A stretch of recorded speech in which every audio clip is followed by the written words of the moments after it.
E watatone iti munga o kele ki munga mako a le saungia koe kole nginga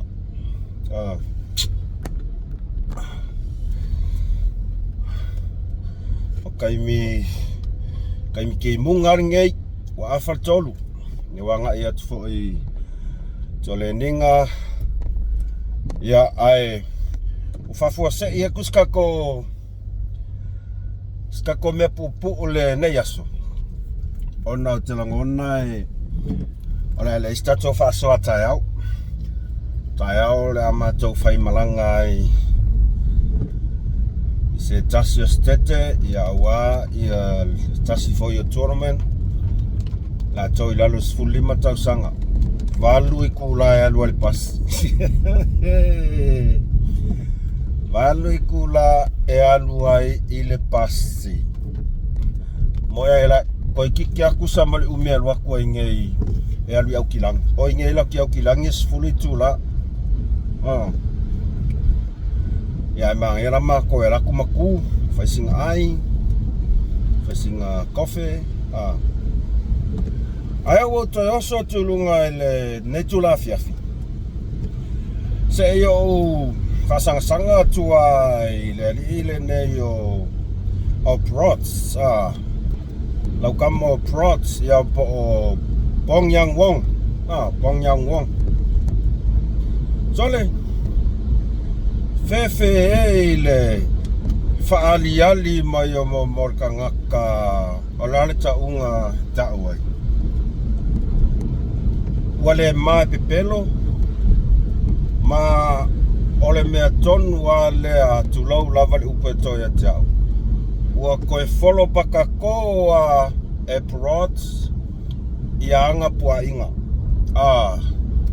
ua koe follow paka koa e prots ia ana pua inga or kilipi leo o te whamalulu atu e fai sina umi pea ma se 5 minute ai o tau whafofonga le lei sole o uke ofo o umakua pasia umale ofo sole ele tele ala sautala ilona fina ngalo e whasanga ile uso polisonga ile tuile epa whaftai ai leia tau whafonga mai lea on tatou whasoa ilea.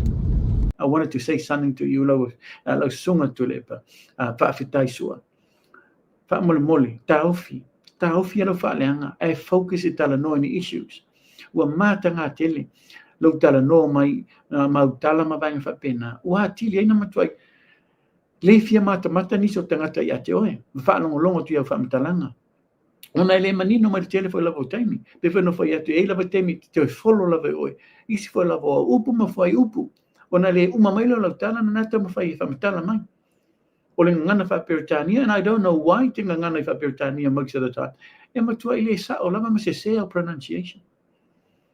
Whamalmole, tau fia lo whaaleanga. Ioi, il tai o le itua ngai whamalmole. Yeah, it's somebody that I respect. And if I see somebody trying so hard, every day, if whaaleanga, lona tamali ianga, and I can't sit around and do nothing. I have to say something. Lano lau tu furene o tato proclame. E ei tangata ata mamai e le tau te tala mawanga whapena ono lea. Because their work, e whala uloa tua tau ngaluenga. O la tau ngaluenga e tau te tala. O ai oe toi and then they respond. That's what matali tua ili tai le tua ngai ati oe. You're just nothing, really. O e mana proclame America. You need to start focusing on talking about some other things that benefit you. Nei tātou tangata, ma mau ele fili mu. Va expose matala no ele mea moni man fa maoni peo fa ingo fa msinonga iu sabutua. Why aren't you talking about those issues? They're crucial. People need to know the truth. Nothing but the truth. So help me God. Touch on those issues. Ele ene me te teno lo a fia nei tapi pili. Temine nei, le ai mani na to sori tu la fono. La fight malava la to ngaluenga above the tula fono. Ia, I usta ia le tū la fono. Au lea tele ve vesi e tutupu mai. Ono ngā luenga lava ma me pio pio. Ala tau tū. Ai se ala me te le whaasoa mai issues na nalo a fia ia whai pule ma minsta ar whainga malo. Tala no mai issues ia lo whamisnonga i usau tua. Tato pa i vaenga na. Wa tele me te tau na tato tala no ia. Ia malama ina i tato te ngata. Aolo pa i mai lava i. E matua i tau atua ina. Ele pe ele ngā ioi le relo mawhawhau. Mamana malama te tero matau. Be tele pa i inisio matau. E te pa i mai lava me tas. Ai sea. Ona pei lava nama tua iuli lava lo fatu i lo loto leanga. I toi ina tai ri tua ngai. E le ngata le toi ina tai ri tua ngai. Be i rwhai lau tusi. Mana sui tai. Talk about something different. Talk about something that will benefit people. A me se rapa tangata o re tātou tunu. Tā hawhi lau tau wha leanga ma lau wha. Ma lo loto leanga le nai te. Tāra no mai lava te lo taimi nunga lau pulkalame. Mai mo te le wha leanga iun te mari ianga o tangata. And I don't do that. O te tala noa lava wha issue, I'm holding the government accountable I te lo mata umu vain wha pena. A iei lama ne issue soro a fieri suafa fo i o parimia. You know, I talk about that. I touch on that. Lano lawa I lunga fo I lava o media ma vain wha pena. But I don't deliberately go out o I lunga lau purkalame every day wha leanga te mari ianga o te tato parimia. No, because I also respect the tato parimia. Yeah, and I respect the government. And I support the government of today. Leua happens to be fast. And I don't deliberately go on my program every day, whaleanga te mari ianga o Honorable Laugan Mare tō whaleanga. No, because that's what you're basically doing. Every day, I lunga lau purkalame. Have you listened to yourself? Have you gone out, maybe record your program, go home and have a listen to it? Hey, matoi matanga. Matanga tele for somebody who's a matai. Where's your respect as a matai to another matai? This matai has done a lot for Samoa. You have done basically nothing. You know, awala le whaali mai lau whaafia potona na wha mole. Ane, tō tere whai lava mātou o loo awhia I au wha matalanga I lunga lau purkalame. We respect him. We respect this man. We respect the sui tai wha pia mawhai lau tusi. Malato umalawa loo pia mawhai pule o le HRPP. Because if you don't stop, we're just going to continue to talk about you on our program. Ia manisi foi lava vaenga rena I te leo fia mātou te watu lunga o social media po lunga o penga te whailangi. So I tāua ia wha molmole. Tāua ia lo wha mā o lau sau ma lo wha anu maluma I le masina rena. But because now people are sending me your tapes, you know, and it's ugly for a matai like yourself who happens to be a father, grandfather, and you have a family, you have kids.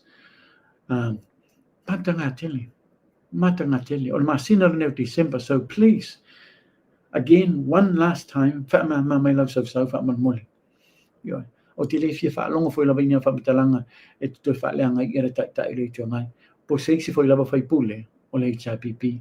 Ta bea mana sui tai mana whai lau tusi.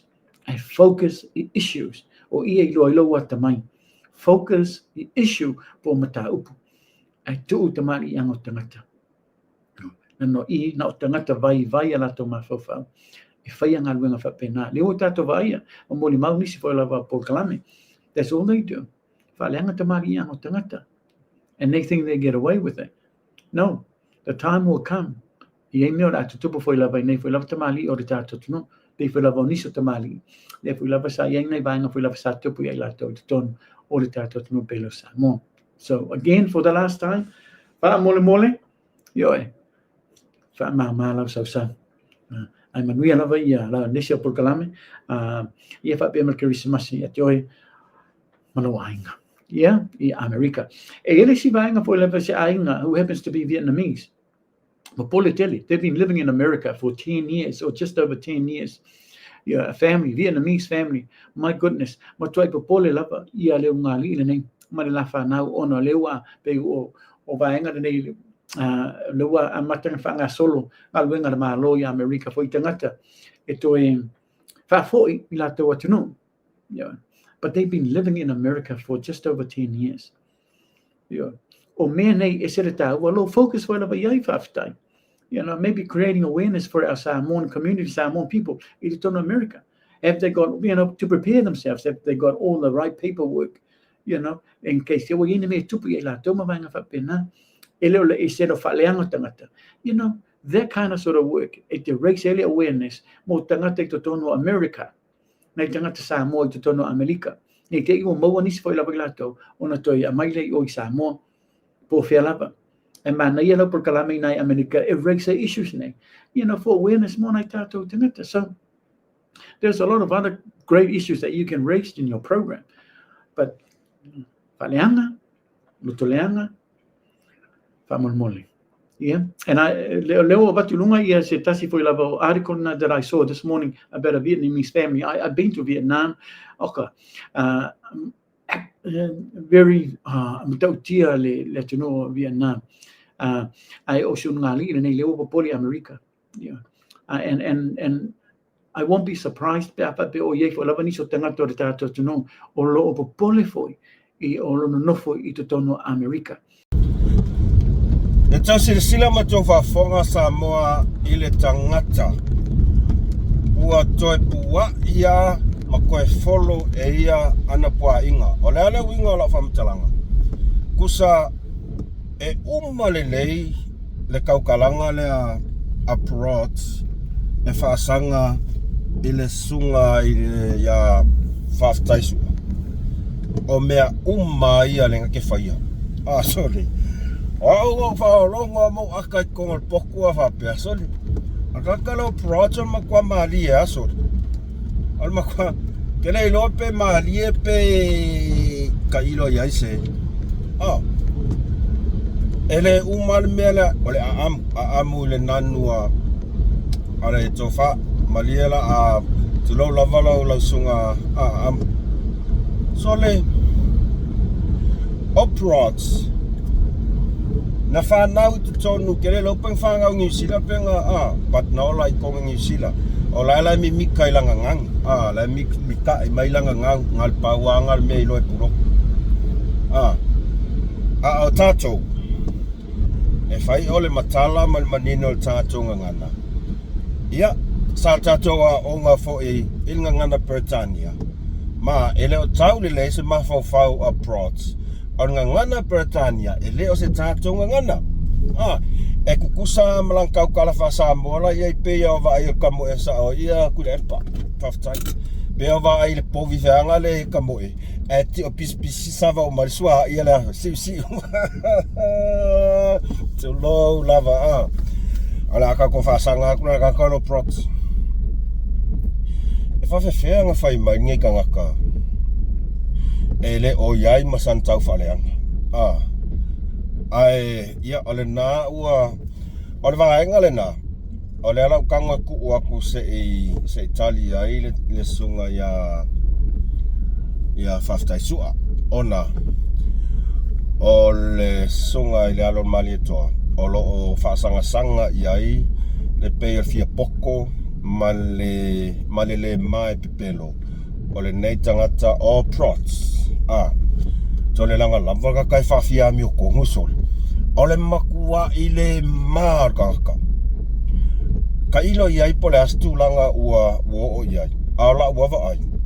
Ua ma ila o kama prots. Ma in mafau.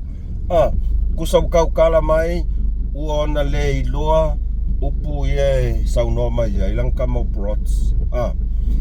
E whawhewhea. Ia ua o swafa matai I whanau a whawhetai ai wale mawhauwhau ia na ia e piko sili onga makua ingosia ia le kei lole si meo ke aka e piko sili onga ingosia ia e Samoa a koa li lalolangi alfa I mainge kara ia o te o telefo ia o si o to telefo ia mar to tele o si o tangata le ai tustusi mai ia tau so le fai mai ia o le mea fai na ua o tau lea ini tangata e matamata e lau por kalame ka kokalie ses ka peo vale alfa ia si mai o mea fai na ua tele tangata o le makamaka e lau por kalame o kango le leia ko esu ele leile chano a prots ele kai a ko se lua afio subscribers ele kai a ko se lua afio subscribers o ke ranga o ka kala e o view ia nga video ka fanga le o mai kau ia Iloa Iloa ai mas se subscribe ai to sila nei la ele porkalame ale sunga ele atile pa so le wo pasi mas e fulu afe ia subscribers mo ka mo le alu mo e mafau siaki le lei o ga fai ele o ga fa kalanga fai mai ia me foi na o tau le ai entangata e foi e mata e lau porkalame ona ole o me o ingara ia o fa sole o ka engei e se fai ai o lo pea ka ko kalie e foi ka ko kalie e foi asia ke ku ele io o se lua fe subscribers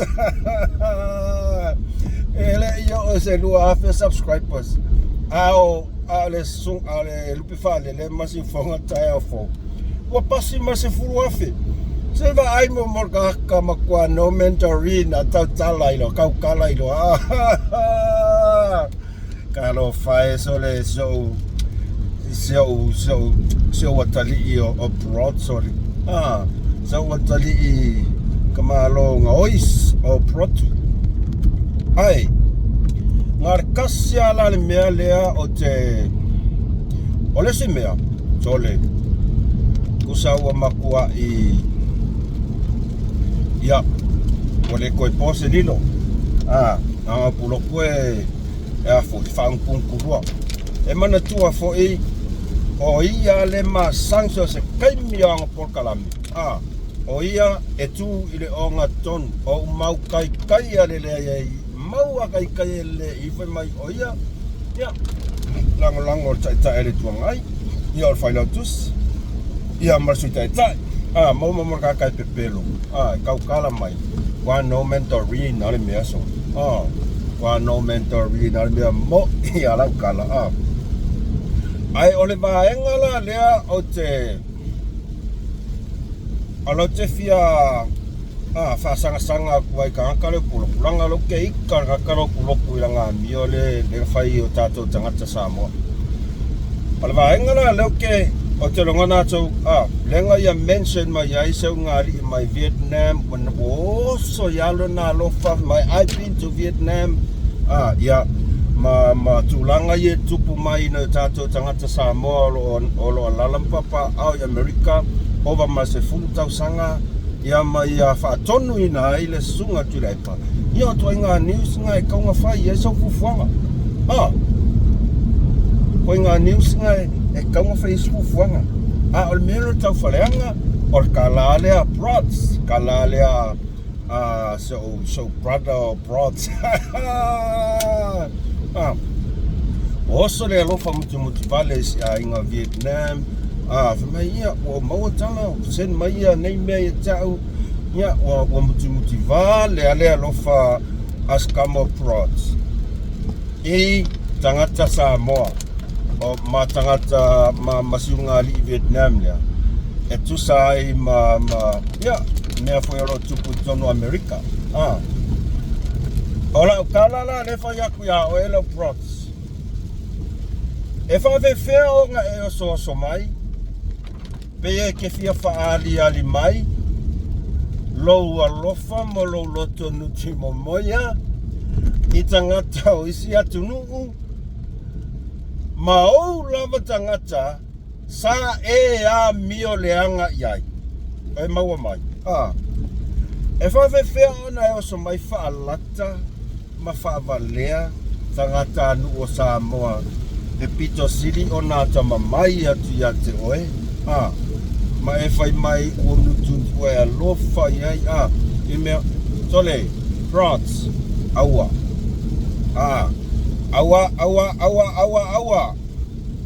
aua falaka aua pelo ole se winga lo kala o ka kau tala makwa ile se mafau o ke leo ia pulotu po mafau yanga mea nga ia makwa faia iona lava tangata anu nga oi kupe Ele mawhaiunga o ka fia le mea lea. Leanga o le mea a fia tangata si o tatu atunu. Whawalea I kupe, ngao I kupe, o la ko siksengi, e leise mea ngawhaia. Ai lengi kama I kupe. Ai lenga se kasi foina I inga Samoa. Ai oso mai whalala mai siunga li I Vietnam. Prods. Kango ia I lau maka. Kango ia I lau maka nga le vai nga ke le au kala nga ele I mawasau se vai o lau maka. Kuai fo ia. Kakali e fo ngi aso sole. E fa fenga oso mai. Fa valera kung whalala mai long le alofa I tangata Samoa o loo mawhaia whafukai. O mengai kong whaiau. Aia oi. Aia oi li prots. Ha? E piko sili ngaonga mamakanga kurau mea nga whai Iou lava ka ngā ka ngu o Samoa. Na I lo le tūla whono Amerika lai e pule Amerika e lai masawhi au. Ha? Pule Amerika e lai masawhi au a se kasi. Ai, alu e kokongi kupe a ka wale upu mongi a. O ngai lama o e New Zealand. Ngai lama o e a inga ka. Wa levang o ka fiofi. Aro whaiaku sa oa. Ngai lama o e New Zealand ka. Mo ia. O le tangata ua le fefe. Ua le fefe pe pero. Ma pe whawhia mi o tonus. Ai oso mai whai mai ua feel bad I siunga li I Vietnam. Wee! Ka ingo e. Ka ingo e. Sole, maraka esa I fia whaali mai so waka mai. Ai loa kui lau kalangoa. E makua I le aise ukanga ke mawhau I upu e ke kaukala mai ai. Pe ango whai aku. Ua e koe wholopaka ko ai oe au pua inga. O mea umanga e te tua I ai, ma pe e te whasanga mai ai, ma kuse ilo lima le sunga tula e pa. O loo moli mau, le afe ma afe o tangata Samoa. O oe e toa tasi, le tangata lea e whaia mea ngā. O le whangukunkulua, ia lewa mau kai e I. O lou lava ngukung whai mai, o oe e te tuwa e lua wangi. Ah. E maualau inga pe Samoa li prots. La sui vole ingoa lau kama ya nuti momoia. Ah, feel bad. Oh, feel bad lau kama li. Feel also mai feel bad leu ngali I Vietnam. Ai e ke lau feel bad. E ke lau feel bad yo me nga fai yo lava tangata o Samoa. Ah. Esa. Kasi daw ngali I Vietnam e ke fia petai. Ai angongoa I ngali I manai whanau Samoa sa e matua ia mioleanga ia. Ali prots. O le pikiranga mea vai. Ku mea ngā kau whawalea. Ah. Ku mea ngā kau whawalea ua keron me mau e koko le nguku. E toto ai le mouth. Ah. Ke wale ako iau kai ngifu. Ke ua, ia lofa fo I sko inga. Ke ua le anga kai ngifu la kai ngifu ai. Ah, ngifu fa pi. Ia ngale ai, ia. Ba ai akwa la ali mawose vai ole maka. Ai koi fa pa ua fo I maranga kai ngifu. Prots. Ah, prots. Awa ke whawale ale kungu. Awa. Esa la whai aises. Ai awa ke whai ai tangata le tunu. Leanga o le ai kui oe a inga na e nga o iau kupe. Ai ke oso mai I whaali ali mai so nuku mamoi oso alofa. Nuku mamoi ale alofa ina isi unga I Vietnam. Seo ke whaku o me akau karaka ka whaangal mentoring. Ah. O le taea ku mai si mea ia leanga sau elang sau le sungai le tula epa. E whaikalia tula epa masasaka manga. Ah. Ki whaali ali mai lang kofa. Ah, sele. So ia. Malo prots. Ke alofa te rea. Oi. o te lofa tele ia oe prods awa o lo su solo o e tangata I New Zealand ele skau fa fifen mea ne ele skau fa fifen ole upu mo ia ole true orial mele fa ya ko ia la text ole true orial mele fa ko la text ya la kama prods mangaya suki ala kama yo o mele lunga I kwa seu wala over aiso ya no fa ko se la fo mai IT pay fa ka se nga foi ka kai ya nga fu va ya ku fa ka ngo mai mo ya ka malo o angelu ko va ya ku no ko yo ngo mai kama e kasi al meu va ya ko ngo mai lang kama na la fu va ya ku ya I ko manga fa masingonga wa ya foi lang fa mo nga fa pe ya o le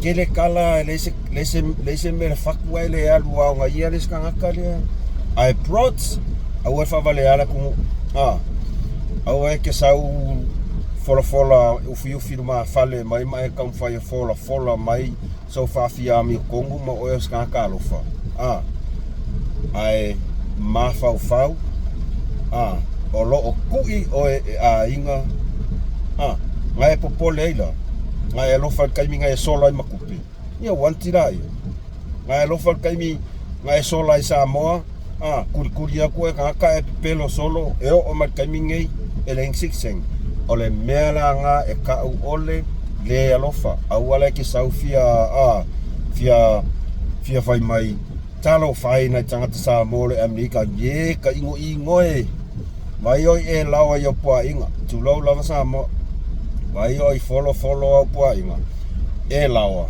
ia pe ai lo malo maka na ngor me lawa ka po inga lim fainga manga va pe o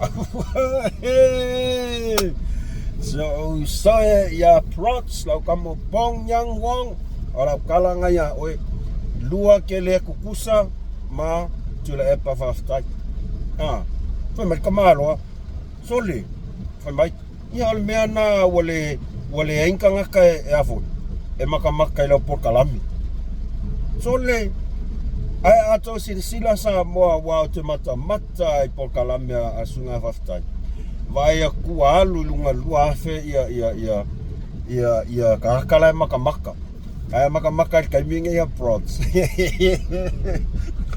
lai masemea ke ronga pa kakala maka yang o Kalofae anga le ai mas subscribe ngal kasi maleva afe yang subscribe pa ia kama matu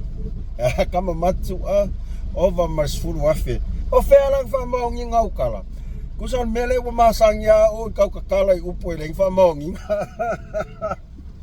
kau kakala upo leng fa monga alai mo mau le kungu ole meo ke akai le ngale ke le fa pea ole meo ke akai ole afoi ole pepelo fa ali mai makai fio Samoa alai lo uma Samoa ele ima se fie subscribe lang channel Kalofae prods fai mali o faiva awai e maua o skaimi prods e maua o skaimi ai tato tuli mata ia po kalame a le sunga I le tuli epa faftai tai au ia e puleanga ia wa telangona e maukingoa o kaimi o laua ai se o tau mo mauina ia senti ai sent danga o faftai fo ele fie maka ie pokala yo kire kai pawal meanga lo oso kwa fa nga le meo ke mga awai alwese biasa mai kau mai ko mai mea ia io le na orka ko breaking news nga ngia so kako kamo prods o te tele ti munga se mato pito ko ki kele a leo le atale fa e falling mai e ua ina le whātaunu ina ia tole kole nina le ningi aso ia al mele sole le alu whasa mua sole u kau whasa pasui le alu le ai so ia so ia subscribe kako channel like tato toi Iloa I au te langona ma ngai ala kai o lau kamo e oko uman mako whainga malanga lea I le o mea kongo alenga manga o ia lau kamo red wine lau kamo natu oko mai vaenga o Malaysia le ala lau kango oko lei alua ia oko akule mea okse ia o valui tula Ingo kango lei tu whātasia se tō mai moa mai fo'i e le ngata I le neitu o malaka le mau kei ai. Le ala makua pasi mai skeke fia se fulu le la pasi mai. Ai mako o le sui ui o Malaysia valu I kula. E whaisi mamau. Au ala makua le lei ai le se me paol mea talo le atua I lana pupuinga. Ia alofa te le atu mo tau nei tu la prods subscribe kako channel mai MUSS le ave taxi fa sai fua